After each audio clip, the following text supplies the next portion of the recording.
다른 세대가 되지 않게 하자. 오늘 말씀의 제목입니다.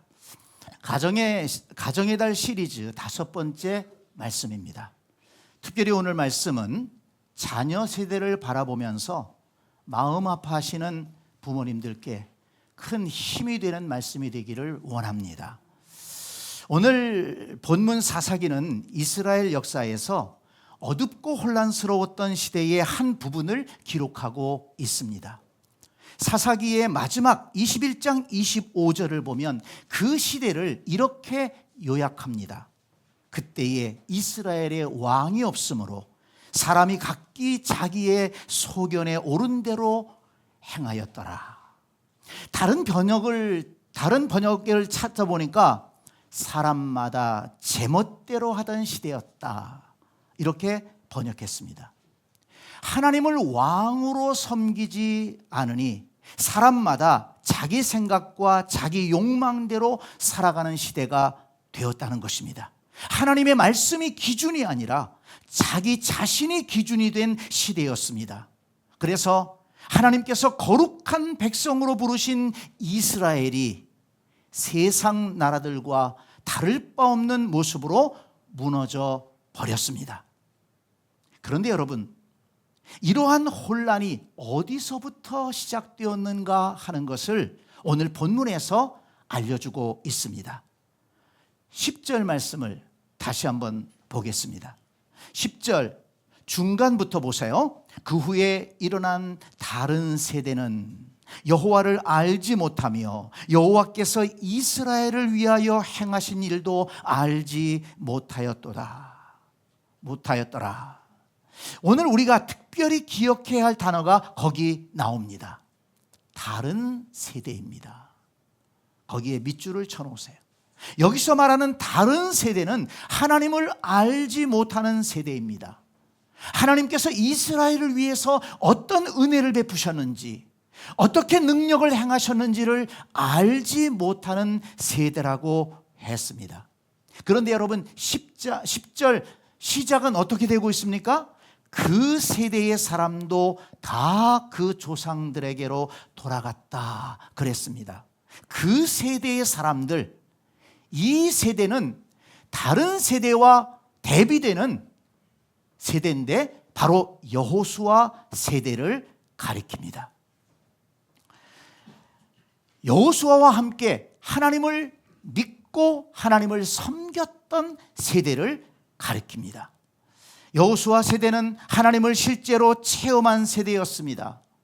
출애굽의 기적과 홍해가 갈라지는 것을 보았습니다. 광야에서 만나를 먹었습니다. 낮에는 구름 기둥으로 밤에는 불 기둥으로 인도하시는 그 하나님의 인도하심과 그 도우심을 직접 체험했던 세대였습니다. 그래서 여호수아는 마지막에 백성들을 모아놓고 이렇게 외쳤습니다. 오직 나와 내 집은 여호와를 섬기겠노라. 너희도 섬길 자를 택해라. 그러자 백성들도 우리도 여호와를 섬기리니 여호와께서 우리의 하나님이십니다. 이렇게 고백을 했습니다. 그리고 그 뒤에 말씀을 보면 그들은 그 약속을 지켰습니다. 완전하진 않을지라도 그들은 하나님을 믿고 하나님을 섬겼던 세대였습니다. 여호수아 24장 31절 말씀을 보니까 이스라엘이 여호수아가 사는 날 동안과 여호수아 뒤에 생존한 장로들 곧 여호와께서 이스라엘을 위하여 행하신 모든 일을 아는 자들이 사는 날 동안 여호와를 섬겼더라. 이렇게 말씀하고 있습니다. 여호수아 세대는 하나님을 사랑했고 하나님께 예배했고 또 말씀을 따라 살려고 애쓰던 세대였습니다. 그런데 안타깝게도 생각지 못했던 일들이 일어났습니다. 한 세대가 지나면서, 그렇게 긴 세월도 아닙니다. 한 세대가 지나면서 다른 세대가 일어나게 된 것입니다. 하나님을 알지 못하는 세대가 일어났습니다. 자, 오늘 보면 12절 말씀을 보세요.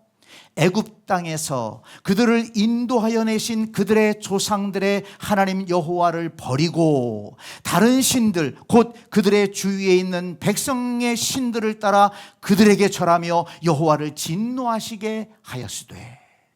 여러분, 이 말씀 가운데서 하나님 여호와를 버렸다, 버리고 거기에 밑줄을 쳐놓으세요. 그 다른 세대는 하나님을 버렸습니다. 그리고 누구에게 절했습니까? 그들 주위에 있는 다른 신들에게 절했습니다. 그리고 그 결과가 어떻게 됐습니까? 여호와를 진노하시게 하였다. 그런데 여러분, 그렇게 끝났으면 좋은데 그 결과가 끔찍했다는 것입니다. 오늘 본문 14절 15절 말씀을 다시 한번 보세요. 우리 함께 읽을까요? 14절 15절 시작. 여호와께서 이스라엘에게 진노하사 노략하는 자의 손에 넘겨주사 그들이 노략을 당하게 하시며 또 주위에 있는 모든 대적의 손에 팔아넘기심에 그들이 다시는 대적을 당하지 못하였으며 그들이 어디로 가든지 여호와의 손이 그들에게 재앙을 내리시니 곧 여호와께서 말씀하신 것과 같고 여호와께서 그들에게 맹세하신 것과 같아서 그들의 괴로움이 심하였더라. 아멘. 그들의 괴로움이 심하였더라. 여호와께서 이스라엘을 향해 진노하셨습니다. 그렇게 하니까 주변 민족들이 이스라엘을 괴롭히기 시작했습니다. 가나안 족속, 미디안 족속, 암몬 족속, 블레셋 족속 들어보셨을 거예요. 그 가나안 족속들 여호수아 시대 때는 그들을 물리치고 쫓아내고 그들을 억눌렀습니다. 그래서 이스라엘 백성들이 평화롭게 살 수 있었어요. 그 땅을 차지할 수 있었습니다. 그런데 여호와께서 진노하셔서 이스라엘을 더 이상 지켜주지 않으니까 이스라엘의 원수들이 일어나는 거예요. 그 주변 부족들이 힘을 얻는 것입니다. 그래서 끊임없이 이스라엘을 공격하고 찾아와서 백성을 죽이고 양식을 빼앗아가고 얼마나 괴롭혔는지 모릅니다. 그 역사가 바로 사사기에 기록된 역사입니다. 여호와께서 말씀하신 대로 그들의 괴로움이 심하였다. 이스라엘은 괴로운 삶을 살기 시작했습니다. 그러면 우리는 질문하게 됩니다. 어째서 이렇게 믿음의 물줄기가 다음 세대로 이어지지 못하고 다른 세대가 일어나게 되었을까? 오늘 말씀을 읽고 묵상하면서 저는 세 가지 이유를 찾아보았습니다. 먼저 시대와 환경이 달라졌기 때문이었다. 그렇게 생각했습니다. 여러분, 여호수아 세대는 앞에서도 말씀을 드렸지만 출애굽을 경험한 세대입니다. 전쟁을 치러야 했고 고난을 견뎌야 했습니다. 그 상황 속에서 하나님 없이는 살 수 없는 거예요. 하나님의 도우심이 없이는 견딜 수 없었습니다. 아침에 만나가 내리지 않으면 양식을 먹을 수가 없었어요. 하나님께서 메추라기를 몰아주지 아니하시면 고기를 먹을 수가 없었어요. 반석을 깨뜨려서 물을 내주지 않으시면 마실 물이 없었습니다. 하나님을 의지할 수밖에 없었던 세대예요. 하나님을 체험했고 하나님 앞에 기도했고 하나님의 은혜와 능력을 간구했습니다. 그리고 실제로 그 은혜를 경험했습니다. 어떻게 보면 오히려 고난이 그들에게는 영적으로 유익했던 것입니다. 그들은 고난을 겪으면서 하나님을 바라봤습니다. 그 아픔 속에서 하나님을 의지했습니다. 그런데 여러분, 다른 세대는 가나안 정착 세대입니다. 그들은 태어나 보니까 가나안 땅이 자기들 땅이에요. 이미 집이 있습니다. 이미 밭이 있어요. 목축을 하고 있습니다. 만나 안 내려도 먹을 거 충분합니다. 그렇게 기도하지 않아도 살아가는데 별 지장이 없는 것 같아요. 노력하니까 뭐 좀 되는 것 같아요. 여러분, 하나님께서 그들에게 은혜 주셔서 그 땅을 차지하게 하시고 하나님께서 복을 주셔서 그 땅에서 번성하게 하셨는데 그 은혜가, 그 복이 교만하게 만들었습니다. 하나님을 멀리하게 만들었습니다. 복 주신 하나님을 잃어버리게 만들었어요. 여러분, 이걸 조심해야 됩니다. 하나님께서 왜 복 주셨습니까? 왜 은혜 주셨습니까? 하나님 더 잘 섬기라고, 그 은혜 붙들고 하나님 말씀 따라 살아가라고, 그리고 그들의 삶을 통해서 하나님의 살아계심과 하나님의 선하심을 열방에게 나타내라고 하나님께서 은혜 주시고 복 주신 줄 믿습니다. 여러분, 하나님께서 여러분에게 은혜 주셨다면, 하나님이 여러분들에게 복 주셨다면 그 사실을 잊지 마시기를 바랍니다. 그 사실을 잊으면 그 복이 오히려 독이 됩니다. 교만해지고 하나님 무서운 줄 모르고 사람 무서운 줄 모르고 교만해집니다. 여러분, 17절 말씀을 내려가서 보면 그들이 그 사사들에게도 순종하지 아니하고 그랬습니다. 그 다른 세대들이 교만해질 때 하나님은 사사들을 보내서, 하나님의 종들을 보내서 가르쳤습니다. 말씀을 전했습니다. 깨우치려고 그렇게 노력했습니다. 그러나 그들은 사사들의 말도 듣지 않았습니다. 왜? 교만이 가득 찼기 때문에. 하나님 없이도 살 수 있을 것 같으니까. 성도 여러분, 오늘 우리가 살아가면서 이 말씀 속에 우리는 교훈을 얻어야 됩니다. 하나님께서 우리에게 얼마나 많은 은혜를 주셨습니까? 아까 우리 장로님도 기도하셨지만 우리에게 영적인 은혜 주셔서 하나님을 믿게 하시고, 이것보다 큰 복이 어디 있습니까? 또한 하나님께서 이 나라를 복 주셔서 가장 가난한 나라에서, 전쟁 이후에 모든 것이 무너졌던 그런 나라에서, 거지 나라에서, 다른 나라가 도와주는 밀가루, 옥수수가루 얻어먹던 나라가 세계가 부러워하는 나라가 되었습니다. 이 큰 은혜와 복을 우리는 받았고 그것을 누리며 살아가고 있습니다. 우리 속에 그 은혜를 감사하고 하나님이 왜 우리에게 은혜를 주시고 복 주셨는가, 그 이유를 알고 하나님의 선하심과 하나님의 역사하심을 증거할 수 있는 그런 믿음의 사람으로 우리가 살아가야 할 줄로 믿습니다.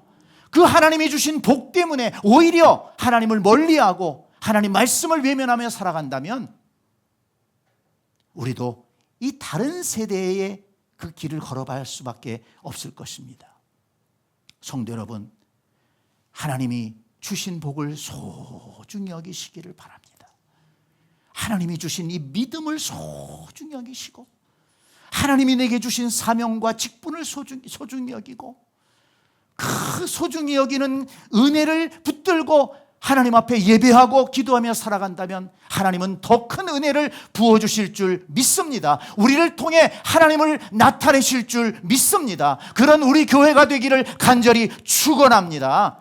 또 하나, 다른 세대가 된 이유를 생각해 보니까 영적인 면에서 이 다른 세대가 된 사람들은, 그 세대는 영적인 체험이 부족했다는 것입니다. 여호수아 세대는 하나님을 직접 체험했던 시대예요. 치열한 그 삶의 현장에서 하나님이 매일 도우시는 것을 체험했어요. 날마다 하나님이 공급하시는 것을 체험했습니다. 불기둥, 구름기둥으로 하나님이 인도하시는 것을 체험했어요. 이건 누구도 부인할 수가 없어요. 그런데 여러분, 다른 세대는 그 말씀을 귀로만 들었어요. 머리로만 알고 있어요. 그러니 편해지니까 하나님을 떠나는 것입니다. 또 조금 어려운 일이 생기니까 오히려 하나님 앞에 나아가지 않고 하나님을 멀리하게 된 것입니다. 체험적인 신앙이 없기 때문에 그렇습니다. 하나님의 역사하심을 구체적으로 경험한 일들이 없기 때문에 그렇습니다. 성도 여러분, 우리가 신앙생활할 때 체험적인 신앙 가지고 신앙생활 해야 되는 줄 믿습니다. 꼭 기억하세요. 여러분, 만약에 그런 체험적인 것이 부족하다면 하나님 앞에 기도하시기를 바랍니다. 하나님, 내게 말씀하여 주옵소서. 내 심령을 만져주시옵소서. 하나님의 살아계심과 그 선하심과 그 능력을 체험하게 하여 주시옵소서. 그래서 내가 믿음에 굳게 서서 하나님을 섬기는 신앙생활 하기를 원합니다. 그렇게 기도하고 체험적인 신앙으로, 그래야 우리의 찬송이 달라지고 예배가 달라지는 것입니다. 하나님 앞에 나와 경배하는 모습이 달라져요. 왜? 그 속에 은혜가 있으니까, 감격이 있으니까. 찬송을 부를 때 눈물이 있게 되고, 기도 드릴 때 간절함이 있게 되는 것입니다. 하나님의 나라와 교회를 위해서 내가 무엇을 좀 드릴 수 있을까? 어떻게 감당할 수 있을까? 아름다운 꿈을 꾸는 것입니다. 그런 복된 신앙인들이 다 될 수 있기를 간절히 축원합니다. 그리고 또 하나, 다른 세대가 일어나게 된 것은 부모 세대가 좀 방심하지 않았는가, 이런 생각이 들었습니다. 여러분, 여호수아 세대는 강하게 하나님을 체험했던 세대라고 그랬죠. 그래서 하나님을 안 믿을래야 안 믿을 수 없었어요. 그렇게 하나님을 예배하고 하나님을 섬겼습니다. 또 여호수아라고 하는 아주 강력한 지도자가 있지 않았습니까? 모세가 있었습니다. 그러면서 하나님을 섬기는 신앙이 자동적으로 계승될 줄 알았어요. 내가 하나님을 예배하니까 자동적으로 우리 자녀들도 예배할 줄 알았어요. 내가 하나님을 찬양하니까, 하나님을 섬기니까 자동적으로 자녀들도 하나님을 믿고 예배할 줄 알았어요. 근데 그게 아니었어요. 그렇게 하나님 앞에 기도하면서 하나님의 은혜를 구하면서 믿음으로 자녀를 키우려고 했는데 믿음이 자동적으로 계승되지 못한 것입니다. 안타까운 현상이 일어난 것입니다. 여호수아 세대가 잘못한 것이 아니에요. 부모 세대가 잘못한 것이 아닙니다. 세상이 이렇게 변할 줄 몰랐어요. 체험이 없는 신앙이 이렇게 무력할 줄 몰랐던 것입니다. 부모의 신앙이 그대로 물려갈 줄 알았는데 그렇지 못한 거예요. 당황할 수밖에 없습니다. 성도 여러분, 이런 사사기의 역사를 보면서 오늘 우리 시대에, 우리 기성세대의 신자들이, 성도들이 가지고 있는 그 아픔과 고민을 그대로 볼 수 있지 않습니까? 그러나 여러분, 그렇다면 우리는 어떻게 해야 되겠습니까? 그러면 이 사사기의 말씀을 보고 우리는 무엇을 깨닫고 어떤 생각을 해야 되겠습니까? 분명한 것은 우리 다음 세대가 다른 세대가 되지 않도록 해야 한다는 것입니다. 그런 꿈과 비전과 그런 기도 제목을 우리 가슴에 품어야 한다는 것입니다. 그런데 오늘 말씀을 읽으면서 소망의 말씀을 발견할 수가 있었습니다. 2장 7절 말씀을 우리 같이 한번 읽겠습니다. 시작. 백성이 여호수아가 사는 날 동안과 여호수아 뒤에 생존한 장로들 곧 여호와께서 이스라엘을 위하여 행하신 모든 큰 일을 본 자들이 사는 날 동안에 여호와를 섬겼더라. 아멘. 이 말씀에서 중요한 것은 믿음의 세대가 살아있는 동안에는 여호와를 섬겼다는 것입니다. 하나님을 경험한 사람들, 기도하는 사람들이 살아있는 동안에는 여호와를 섬겼다고 했습니다. 그때는 기회가 있었다는 것입니다. 그렇다면 여러분, 우리에게는 아직 기회가 있는 것이 아닙니까? 오늘 함께 예배하고 있는 저와 여러분이 바로 믿음의 세대이기 때문에 그렇습니다. 여러분, 여호수아가 사는 날 동안 또 여호와께서 이스라엘을 위하여 행하신 모든 큰 일을 본 자들이 사는 날 동안 여호와를 섬겼다. 그렇다면 여러분, 우리 믿음의 세대가 살아있지 않습니까? 오늘 하나님 앞에 예배하는 저와 여러분, 하나님이 살아계심을 믿고 우리는 기도했고 정말 바닥 같은 그런 삶에서 우리의 가정과 교회를 세우기 위해서 헌신했던 세대가 아닙니까? 오늘도 변함없는 믿음으로 주의를 지키고 하나님 앞에 나와 예배하는 세대가 바로 우리의 세대인 것입니다. 우리는 아직 죽지 않았습니다. 우리는 살아있습니다. 우리의 믿음도 살아있습니다. 여전히 하나님을 사랑하고 여전히 예배의 소중함을 우리는 알고 있으며 여전히 우리는 주님의 나라와 교회를 위해서 헌신하고 싶은 마음이 있는 세대입니다. 세상이 변했고 시대는 어두워졌지만 아직 우리에게는 믿음의 세대가 있습니다. 우리 한국교회를 지지하고 있는, 지탱하고 있는 세대는 믿음의 세대입니다. 여호수아 세대입니다. 아직 우리가 살아있다면 다음 세대가 다른 세대가 되지 않도록 우리는 막을 수 있을 것입니다. 여러분, 다시 한번 해보자는 것입니다. 포기하지 않으면 됩니다. 다시 한번 힘써보자는 것입니다. 자, 그러면 어떻게 하면 될까? 사실 참 답답한 마음이 때로는 들 때가 있습니다. 말씀을 묵상하면서 저는 세 가지를 또 생각해 봤습니다. 여러분 잘 기억하세요. 먼저 가족 구원을 약속하신 언약의 말씀을 붙들어야 됩니다. 언약의 말씀을 붙들자. 사도행전 16장 31절을 보니까 이렇게 말씀합니다. 주 예수를 믿으라. 그리하면 너와 내 집이 구원을 받으리라. 여러분 믿습니까? 여러분 믿으시기 바랍니다. 주 예수를 믿으라. 그리하면 너와 내 집이 구원을 받으리라. 또한 하나님은 자기를 소개할 때 뭐라고 소개하셨냐면 나는 아브라함의 하나님이요 이삭의 하나님이요 야곱의 하나님이라 이렇게 말씀하셨어요. 무슨 말씀입니까? 하나님께서 세대를 통해서 역사하신다는 것입니다. 아브라함에게 복 주신 하나님이 이삭에게도 복 주셨고 이삭에게 복 주신 하나님이 야곱에게 복 주셨습니다. 야곱에게 복 주신 하나님이 그 부족한 야곱을 들어서신 하나님이 그 자녀들에게 복을 주셔서 그 자녀들로 하여금 이스라엘 민족을 이루게 하셨다는 것입니다.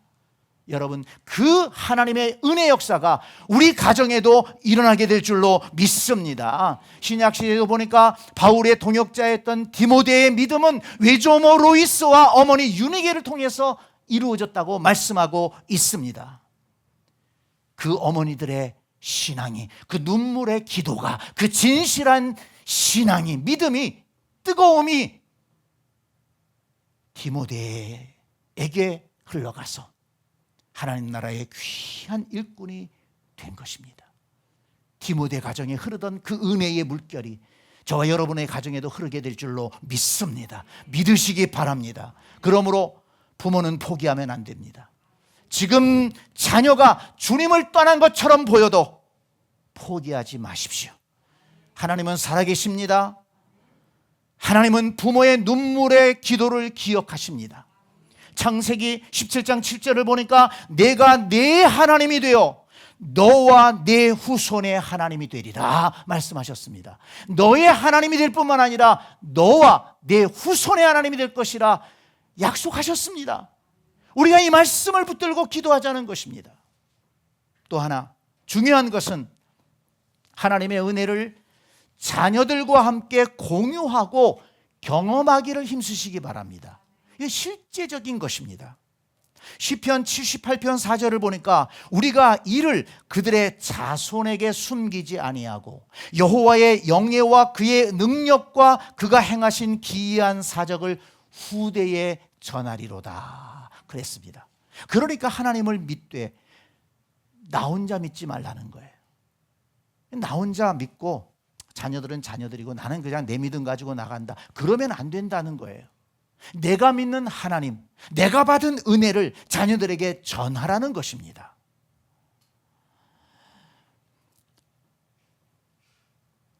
내가 힘들 때 하나님 앞에 어떻게 기도했고 또 하나님이 어떻게 응답하셨는지를 자녀들에게 나누라는 것입니다. 여러분, 교회 얘기는 하지 마세요. 뭐 교회 나와라 이런 얘기는 하지 마세요. 예수님 얘기하세요.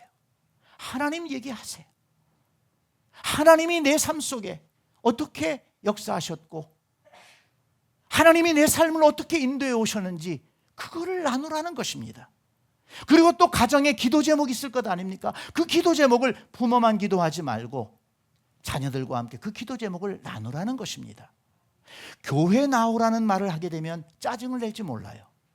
그러나 이런 기도 제목이 우리 가정에 있으니, 엄마에게 이런 기도 제목이 있으니, 아빠에게 이런 기도 제목이 있으니 내가 같이 기도해 주면 좋겠다. 기도 제목을 나누고 기도를 부탁한다면 어느 자녀인들 그 얘기를 무시하겠습니까? 성도 여러분, 어릴 적부터 신앙의 대화가 있는 가정이 되어야 된다는 것입니다. 어떻게 신앙의 대화를 할까? 아까 말씀드린 것처럼 우리 가정의 기도 제목을 나누세요. 그리고 또 이렇게 예배드리고 오늘 말씀을 들은 것에 대해서 깨달은 게 있지 않습니까? 내가 성경을 읽다가 깨닫고 감동적인 게 있지 않습니까? 그러면 그거를 나누는 거예요. 조심할 건 뭐냐면 너도 이래라 이러면 안 돼요. 내가 오늘 말씀을 읽다가 내가 이런 깨달음을 얻었고 내가 이런 은혜를 받았어. 하나님이 내게 이런 은혜를 주셨어. 너무 감사해서 너와 나누는 거야. 거기에서 끝나야 됩니다. 너도 성경 읽어봐. 너도 이래. 이러면 안 되는 거예요. 무슨 말인지 알겠습니까? 그래서 어릴 적부터 신앙적인 대화, 말씀의 대화를 나눌 때 집안의 공기가 달라지는 것입니다. 거기에 악한 마귀 사탄이 틈탈 수가 없어요. 아이들의 마음을 빼앗아갈 수 없어요. 왜? 하나님의 은혜가 흘러가기 때문에 그렇습니다. 부모가 간증할 때 그 말을 통해서 성령이 역사하시고 하나님의 은혜가 흘러갈 줄 믿습니다. 가정이 함께 기도할 때 그 어린아이들이 큰 믿음이 없을지라도 그 어린아이들이 엄마 아빠가 기도를 부탁하니까 나도 좀 기도해야 되겠다 한마디 기도할 때 하나님께서 그 아이들의 기도를 귀하게 보시고 들어주실 줄 믿습니다. 집안의 공기를 바꿔야 됩니다. 영적 분위기를 바꿔야 됩니다. 어둠의 세력들이 떠나갈 수 있도록 예수 그리스도의 은혜의 빛을 비춰야 되는 것입니다. 한 가지만 더 말씀을 드리면 무엇보다 중요한 것은 다음 세대를 위해서 기도하는 것입니다. 기도하되 성령 충만을 위해 기도하십시오. 많은 부모들이 자녀를 위해 기도합니다. 학교를 위해서, 직장을 위해서, 결혼을 위해서, 건강을 위해서 기도합니다. 그러나 여러분 무엇보다 성령 충만을 위해 기도하십시오. 왜냐하면 그것이 가장 중요한 것이기 때문에 그렇습니다. 성령이 역사하셔서 그들의 마음이 열리고 예수 그리스도의 복음이 깨달아지고 믿어지고 그 마음속에 예수 그리스도의 복음이 심어지는 것은 성령의 역사인 것입니다. 성령 충만함을 받아야 됩니다. 이 세상을 살아가면서 하나님의 말씀을 따라 바르고 정직하게 살아가는 것, 성령의 인도하심을 받아야 됩니다. 세상의 것으로 안 됩니다. 학교에서 가르쳐주는 것으로 안 됩니다. 유튜브에서 뭘 가르쳐줍니까? 오직 하나님의 말씀과 성령만이 우리의 자녀를 믿음의 세대로 하나님의 말씀을 따라 살아가는 올바른 세대로 인도할 것입니다. 성령의 역사가 있어야 됩니다.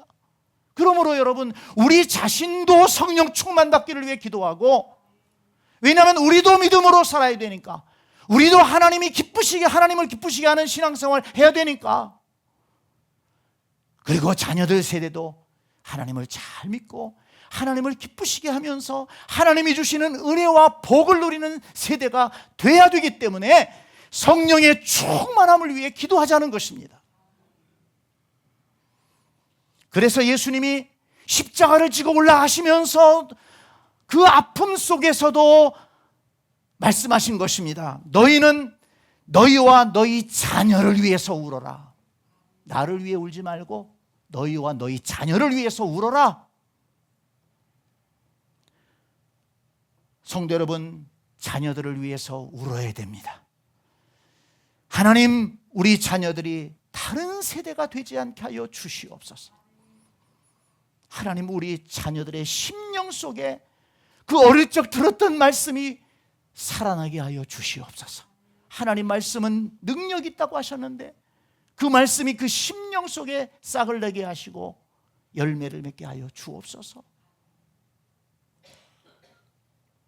이 세상이 아무리 변해도 믿음을 잃지 않게 하여 주옵소서.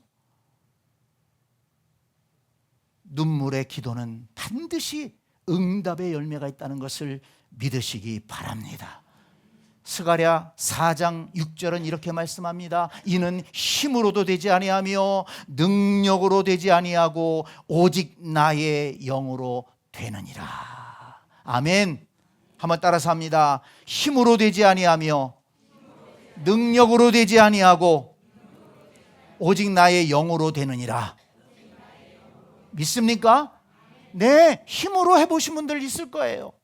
능으로 해보신 분들 있을 거예요. 그러나 안 돼서 답답하신 분들이 있을 겁니다. 그러나 여러분, 우리가 성령을 의지하고 하나님을 의지하고 하나님의 역사하심을 간구하며 나간다면 반드시 하나님께서 회복의 역사, 하나님이 붙들어 주시는 역사, 구원하시는 역사가 있게 될 줄로 믿습니다. 성도 여러분, 사사기의 이 안타까운 일들이 우리 다음 세대에게, 우리 자녀 세대에게 일어나지 않기 위해 정신을 차려야 되겠습니다.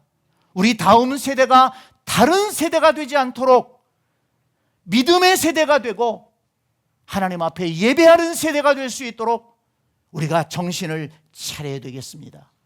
우리에게는 소망이 있습니다. 아직 기도하는 부모가 있기 때문입니다. 아직 다음 세대를 기다리고 있는 교회가 있기 때문입니다. 여전히 주 예수를 믿으라, 그리하면 너와 내 집이 구원을 받으리라 말씀하신 하나님이 우리와 함께 하시고 역사하고 계시기 때문인 것입니다. 우리가 기도하면 들으시는 하나님이 계시기 때문입니다. 낙심하지 말고, 포기하지 말고, 지치지 말고 주님 바라보고 성령님 의지하고 마음을 다부지게 먹고 다음 세대를 믿음의 세대로 세우기 위해, 다음 세대를 하나님 앞에 영광 돌리는 세대로 세우기 위해, 아니 우리의 심령 속에 그 다음 세대로 인해서 기쁨이 있고 감사가 있고 보람이 있는 그런 열매를 얻기 위해서 저와 여러분이 함께 기도하고 또 함께 말씀을 전하고 은혜를 나누면서 다음 세대를 세워가는 그런 복된 우리가 될 수 있기를 간절히 축복합니다. 아멘.